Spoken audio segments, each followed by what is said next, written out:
আসসালামু আলাইকুম এভরিওয়ান। আজকের ভিডিওতে আমরা স্পোকেন ইংলিশের খুবই গুরুত্বপূর্ণ একটি রুল নিয়ে আলোচনা করব। সেটা হচ্ছে যে কিভাবে ক্যান দিয়ে সেন্টেন্স তৈরি করতে হয়, খুব সহজে বুঝতে পারবেন। যেমন ক্যান অর্থ হচ্ছে পারা, সক্ষমতা অর্থে ক্যান ব্যবহার করা হয়। সো আমরা যদি এখানে স্ট্রাকচারটা দেখি, যেমন সাবজেক্ট প্লাস ক্যান প্লাস ভার্বের প্রেজেন্ট ফর্ম প্লাস এক্সটেনশন।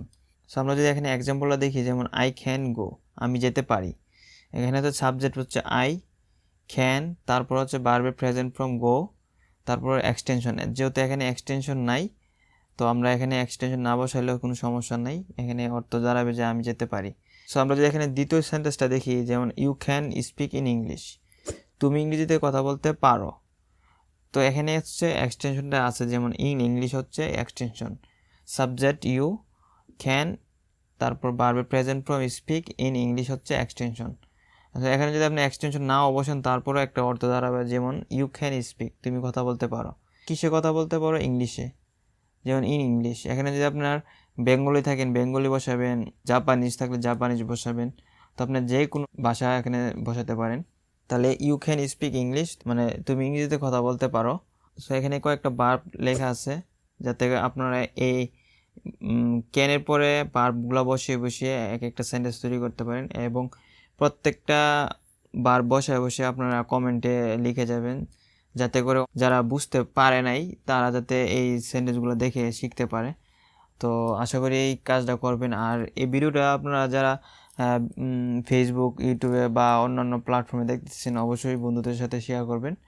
কারণ আমি মনে করি এই ভিডিওটা প্রথম থেকে শেষ পর্যন্ত দেখলে আপনারা ক্যান দিয়ে যত সেন্টেন্স আছে তৈরি করতে পারেন, এবং আপনারা এই ক্যান দিয়ে কীভাবে নেগেটিভ সেন্টেন্স করতে পারবেন, ইন্টারভিউ সেন্টেন্স করতে পারবেন, এবং ডব্লিউএস কোশ্চেন করতে পারবেন, আমি স্টেপ বাই স্টেপ দেখাবো।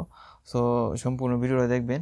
সো দেখেন, এখানে আমি যদি আই ক্যান গোর জায়গায় যদি প্লে বসে দিই, আই ক্যান প্লে, আমি খেলতে পারি। আই ক্যান নো, আমি জানতে পারি। আই ক্যান ড্রিঙ্ক, আমি পান করতে পারি। আই ক্যান রিড, আমি পড়তে পারি। সো এগুলো আপনারা স্টেপ বাই স্টেপ যতগুলো ভার্ব আছে এখানে, বা আপনারা যে যত ভার্ব জানেন সবগুলো ভার্ব এখানে প্র্যাকটিস করবেন। আর যদি পারেন এখানে এক্সটেনশন বা অবজেক্ট বসে আপনারা ট্রাই করতে পারেন, তাহলে সেন্টেন্সটা একটু বড় হবে আর সুন্দর হবে। তো এখন যদি আমরা এই সেন্টেন্সটারে গঠনটা চেঞ্জ করি, যেমন এখন যদি আমরা এটারে ইউ ক্যান স্পিক ইংলিশ, এটা আমরা নেগেটিভ সেন্টেন্স করি। সো দেখেন, এখানে আমি যদি ক্যানের জায়গা ক্যান নট বসে দেই, ক্যান নট, তাহলে এটার অর্থটা কি দাঁড়ায়? You can not speak English, তুমি ইংরেজিতে কথা বলতে পারো না। নেগেটিভ করছি। যদি ইন্টারেটিভ করি, তাহলে এখানে ক্যানটা আগে চলে আসবে, ইউটা পরে চলে যাবে। তাহলে আমরা যদি এখানে দেখি ক্যান ইউ, এখানে স্পিক হবে, এখানে ইন ইংলিশ, তাহলে can you speak in English, তুমি কি ইংরেজিতে কথা বলতে পারো? আপনি এখানে প্রশ্নবোধক দিয়ে দিবেন চিহ্নটা। তো আমি লিখতেছি না যাতে ভিডিওটা লং না হয়। Can you speak in English, তুমি কি ইংরেজিতে কথা বলতে পারো?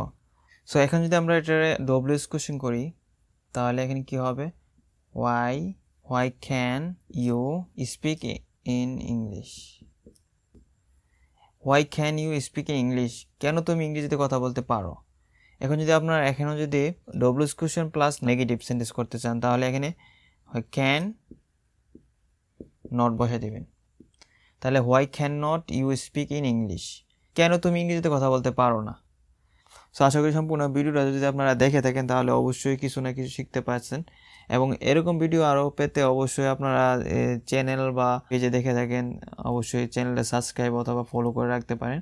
সো আজকে এখানে বিদায় নিচ্ছি, সবাই ভালো থাকবেন, আল্লাহ হাফেজ।